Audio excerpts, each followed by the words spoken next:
Thomas knelt beside the body. Male, mid-40s, expensive watch, gunshot wound to the chest. Professional, execution style. The flashlight beam cut through the darkness of the basement, revealing something that shouldn't have been there. A steel door, hidden behind decades of dust and cobwebs. Behind that door, classified documents that would reopen a case the government had closed 30 years ago. But the 76-year-old man standing in front of it wasn't supposed to be alive. His family had made sure of that. This is the story of Thomas Hartford, a man whose children declared him mentally incompetent, abandoned him in the middle of the Mojave Desert, and waited for nature to finish what they'd started. What they didn't know was that their father had spent 40 years in military intelligence, and the remote cabin they'd chosen for his final days was about to become the site of the biggest mistake of their lives. 3 days earlier, Los Angeles County. Thomas Hartford sat in the office of Dr. Rebecca Walsh, a neurologist his daughter Margaret had insisted he see. The doctor's expression was sympathetic as she reviewed the file in front of her. "Mr. Hartford, I'm seeing some concerning patterns here," Dr. Walsh began gently. "The memory lapses your children have documented, the confusion about dates, difficulty with daily tasks." Thomas said nothing. He simply watched her, with those pale blue eyes that had once interrogated enemy operatives in Saigon. Eyes that missed nothing. "Your daughter mentioned you left the stove on 3 times last month, that you forgot her birthday, that you've been wandering." "Wandering," Thomas repeated, his voice quiet. "Is that what she called it?" Dr. Walsh softened her tone. "Mr. Hartford, there's no shame in aging. Early-stage dementia is—" "I don't have dementia, Doctor." The conviction in his voice made Dr. Walsh pause, but the file in front of her told a different story. At least, that's what Margaret Hartford had made sure it said. Outside in the waiting room, Margaret paced. Her brother David sat sprawling in a chair, checking his phone. Both were in their late 40s. Both were broke, and both had been waiting for their inheritance for far too long. "Did you get the paperwork?" Margaret whispered. David held up a manila folder without looking up. "Power of attorney, medical guardianship, everything we need." "And the cabin?" "Empty. Remote?" "Perfect."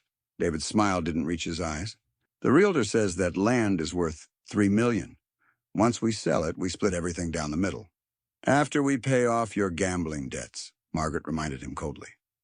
"After we both get what we deserve," David corrected. "Dad's been sitting on that property for 40 years. He doesn't even remember buying it." That part, at least, was true. Thomas had never told his children about the cabin, because it wasn't something they needed to know.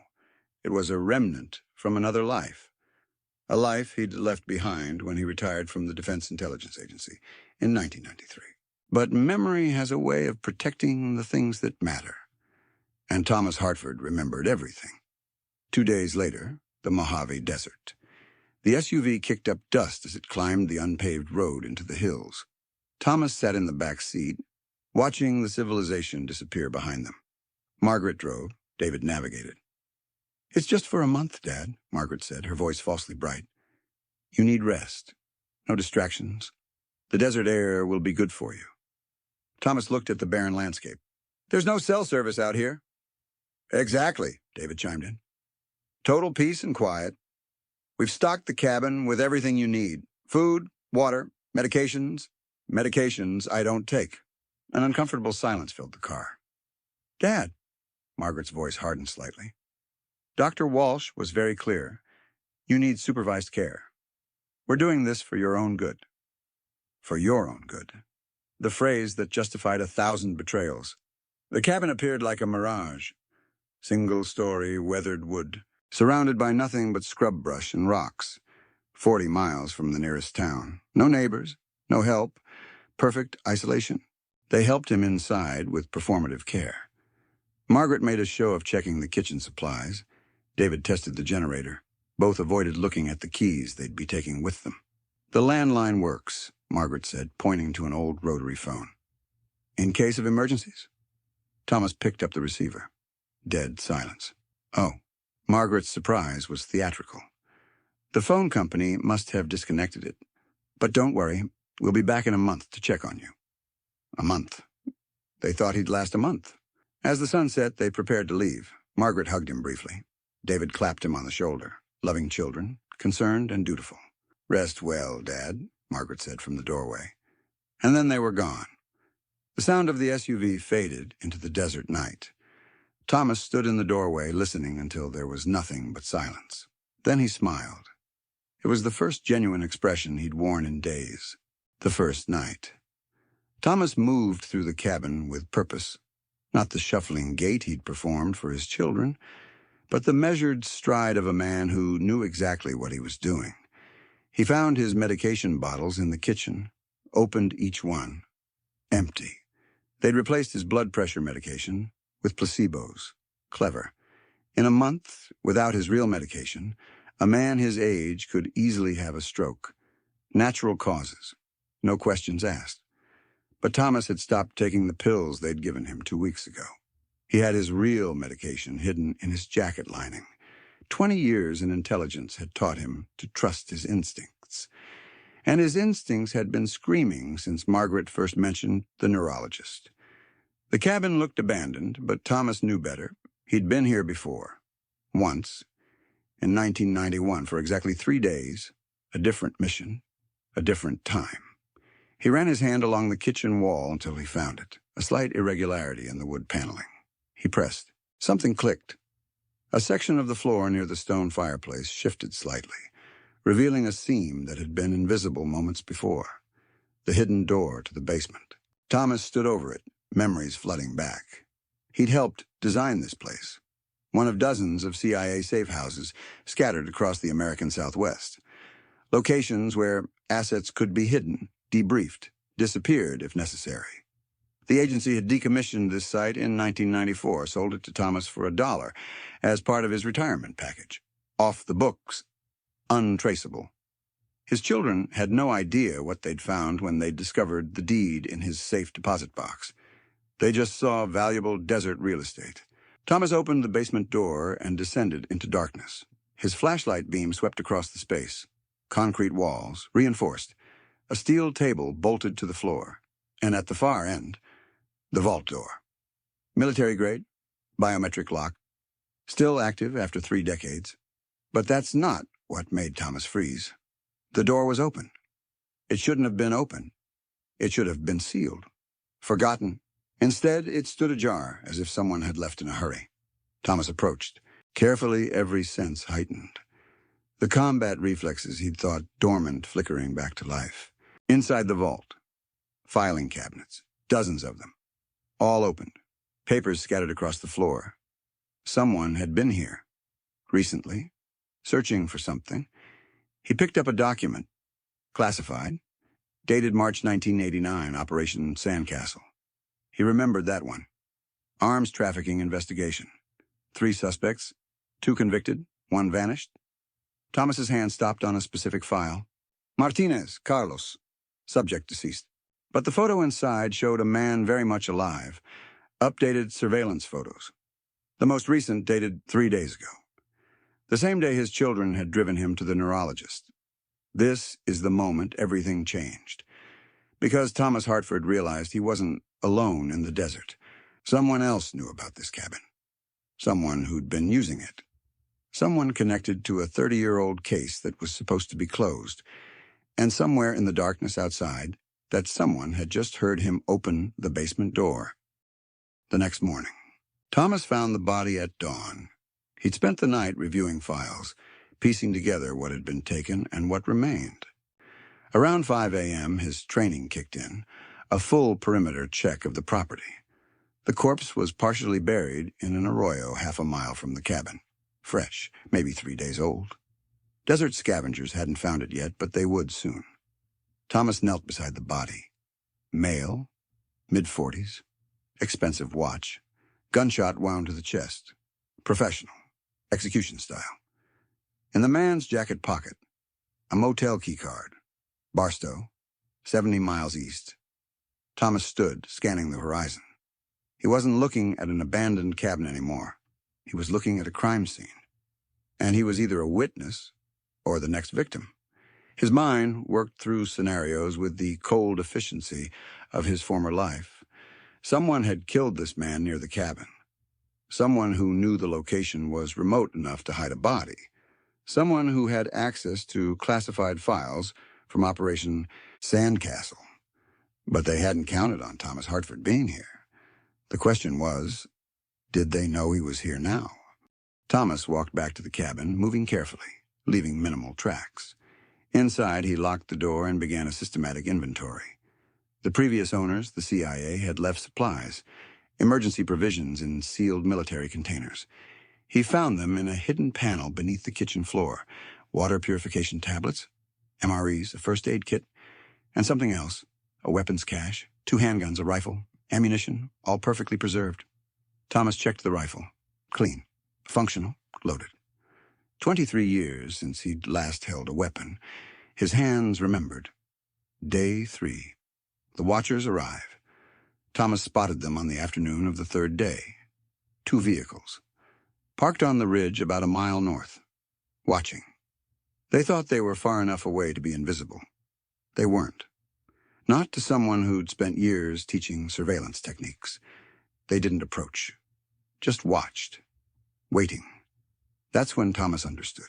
They weren't sure if anyone was in the cabin, the body in the arroyo. That man had been investigating them, had found this location somehow. They'd killed him, but not before he'd mentioned the cabin. Now they needed to know if he'd told anyone else, if anyone else had come here. Thomas stayed inside, moved carefully near windows. Let them wonder. On the 4th day, they got closer. 1 vehicle. Approaching slowly in broad daylight. Thomas watched through a crack in the boards he'd placed over the windows. 2 men, armed, cautious. They circled the cabin, tried the door, found it locked. "Doesn't look like anyone's here," one said. "Martinez said the Fed knew about this place. If there's evidence, then we burn it. All of it." They walked the perimeter once more, then left. But Thomas knew they'd be back, at night, when they were sure the cabin was empty. He had maybe 12 hours to prepare. Thomas Hartford hadn't set a tactical ambush in over 2 decades. But the principles didn't change. Channel your enemy's approach. Control the terrain. Make them come to you. He started with the perimeter, tripwires made from fishing line he'd found in a closet, attached to tin cans filled with rocks. Not sophisticated, but effective. Anyone approaching in darkness would make noise.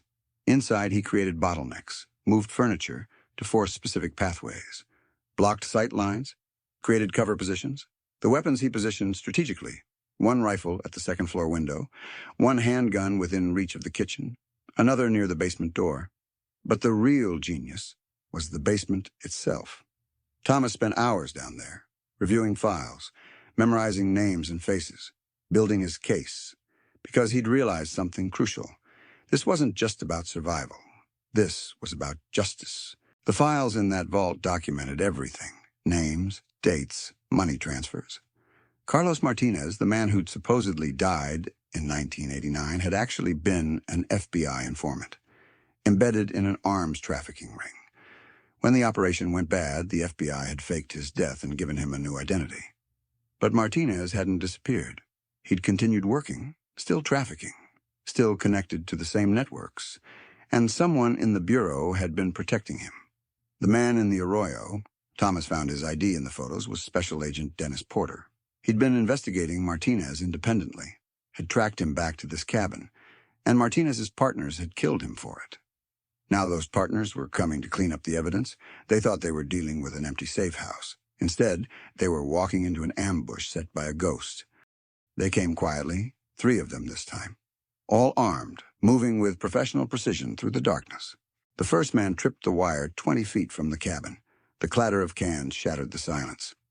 "Go! Go!" someone hissed. They rushed the door, found it locked. When one of them produced a pry bar, the door burst open. Nothing. Darkness. Silence. "Clear the rooms," their leader commanded. They split up. Big mistake.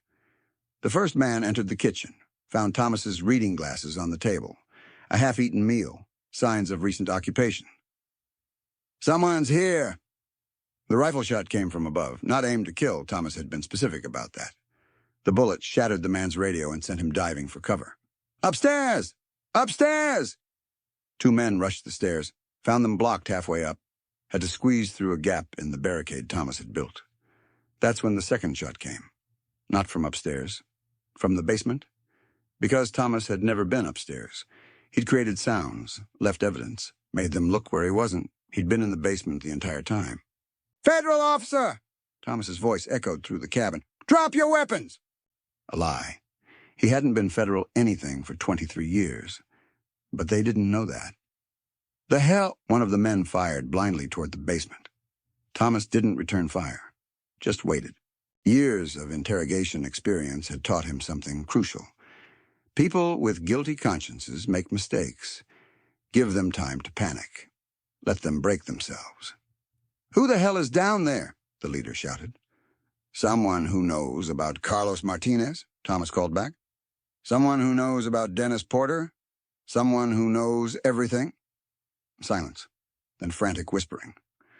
"Martinez said this place was empty."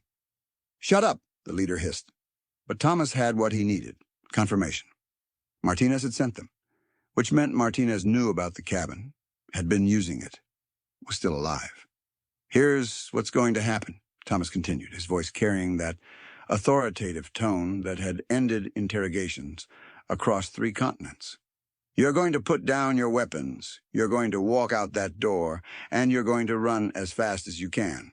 Because in about 5 minutes, federal agents are going to arrive, and I've documented everything." Another lie. There were no federal agents. Thomas had no way to contact anyone. But fear was a weapon sharper than any bullet. "You're bluffing," the leader said, but his voice wavered. "Am I?" "Dennis Porter was FBI. You killed an FBI agent. How long do you think it took his team to figure out where he was going? The body you left in the arroyo. You think that's hidden? I found it in 20 minutes. More silence.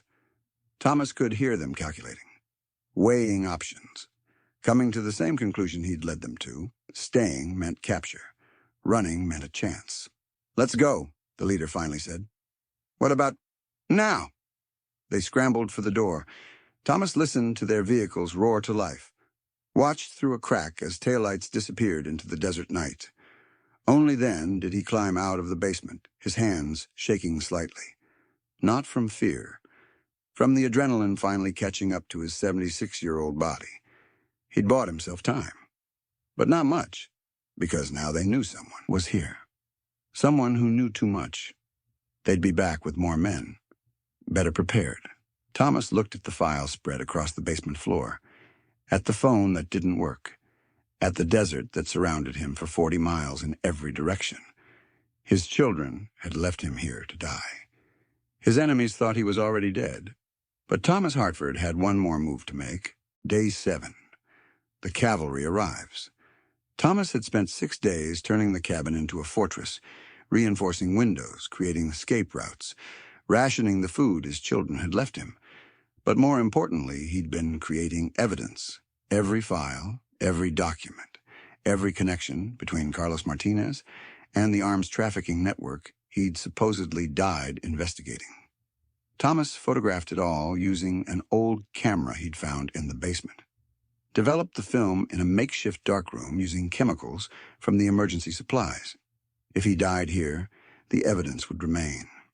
On the 7th day, he heard helicopters, 3 of them, coming from the east, flying low and fast. Thomas watched from the window as they circled the cabin once, twice, then landed a quarter-mile away, kicking up massive dust clouds. He raised his hands and walked outside, squinting in the rotor wash. The first figure out of the helicopter wore an FBI windbreaker. Female, late 30s. She approached with her weapon holstered, but her hand near it. "Thomas Hartford?" she called over the helicopter noise. He nodded. "Special Agent Linda Chen. We've been looking for you." The truth comes together. They sat in the cabin, Agent Chen, Thomas, and 2 other FBI agents. A forensics team was processing the body in the arroyo. "Your daughter filed a missing persons report," Chen explained. "Said you'd wandered off from the care facility they'd placed you in. We found the facility. They said You'd never been admitted. My daughter, Thomas said slowly, left me here to die. Chen nodded. We know. We've had them under surveillance since Dennis Porter disappeared. He'd been investigating Martinez independently. Left a trail of breadcrumbs. One of them led to your children. To this property. They were selling information, Thomas guessed. Worse, they'd been in contact with Martinez. He'd been looking for this cabin for years. Knew it existed from old CIA files he'd stolen. Your children gave him the location in exchange for a cut of whatever he found here.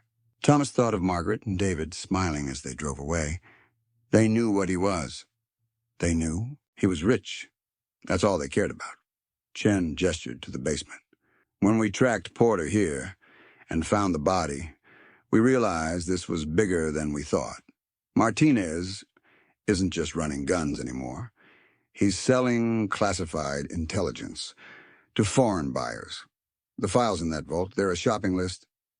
How did you find me? Chen smiled grimly. We didn't. We were coming to secure the location. Imagine our surprise when we found 3 armed men fleeing the scene and one very much alive, 76-year-old former intelligence officer who'd just run them off. They'll come back, Thomas warned. Let them. We have the entire area surrounded now. Chen looked at him with something like respect. You should know. The evidence you preserved down there, it's everything we need to dismantle Martinez's entire network and to prosecute your children. That word hung in the air. Prosecute. They tried to kill me, Thomas said quietly. Attempted murder, elder abuse, conspiracy to commit fraud, wire fraud, obstruction of justice. Chen counted on her fingers. Your children are looking at 20 years, each. 3 months later, Los Angeles Federal Courthouse. Thomas Hartford sat in the witness box wearing the same quiet dignity he'd worn his entire life. Across the courtroom, Margaret and David avoided his gaze. The prosecutor walked him through the timeline. The fake dementia diagnosis, the abandoned cabin, the disconnected phone, the replaced medications. And what was your children's intent, Mr. Hartford? The prosecutor asked. Thomas looked at them finally. They wanted me to die so they could inherit my property. But you didn't die? No. Because of your training, your experience, your skills. Because I refused to. Thomas's voice strengthened. Because I've spent my life fighting for justice. I wasn't going to let it end with me being a victim. The jury deliberated for 2 hours, guilty on all counts. Outside the courthouse, Agent Chen found Thomas on the steps, watching the city he'd protected for so many years. The director wants to see you, she said. Official commendation. You helped us close a case that's been cold for 3 decades. I just protected myself. You did more than that. You reminded us that experience doesn't expire, that the skills we need most don't fade with age. She handed him an envelope. Inside is the deed to your cabin, legally transferred back to you. Clear title, no liens. The government also deposited compensation for the use of your property during the investigation. Thomas opened the envelope, looked at the number on the check. More zeros than he expected. What will you do now? Chen asked. Thomas looked toward the desert, toward the cabin that had almost been his tomb but had become his salvation instead. I think, he said slowly, I'll go home. Epilogue. The cabin. 6 months later. Thomas Hartford stood on the porch of his cabin, watching the sunset paint the Mojave Desert in shades of gold and crimson. The phone line had been reconnected.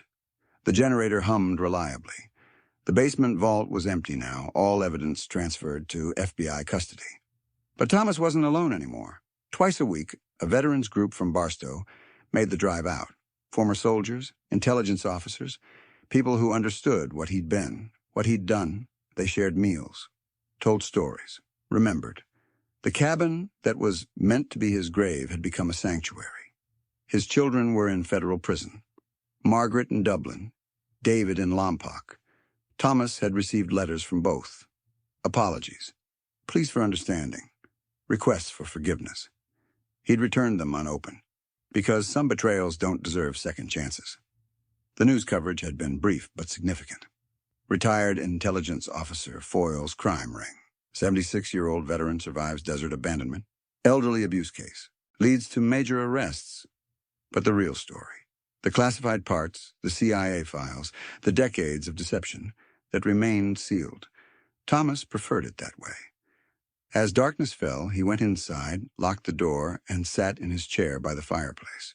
On the table beside him, a photo from 1968, a young soldier in Vietnam. Thomas Hartford at 22. A lifetime ago, he'd survived that war, survived 40 years of dangerous work, survived betrayal by his own children, survived the desert that was supposed to claim him. He picked up the book he'd been reading, A History of Military Intelligence, and smiled. Some men age into weakness, others age into wisdom, strength, and the kind of resilience that can't be taught. Thomas Hartford had become the latter. And the cabin in the Mojave Desert, that place of betrayal and survival, stood as a monument to a simple truth. Never underestimate a man who's spent his life in the shadows. Because when pushed to the edge, the shadows are exactly where he knows how to fight back.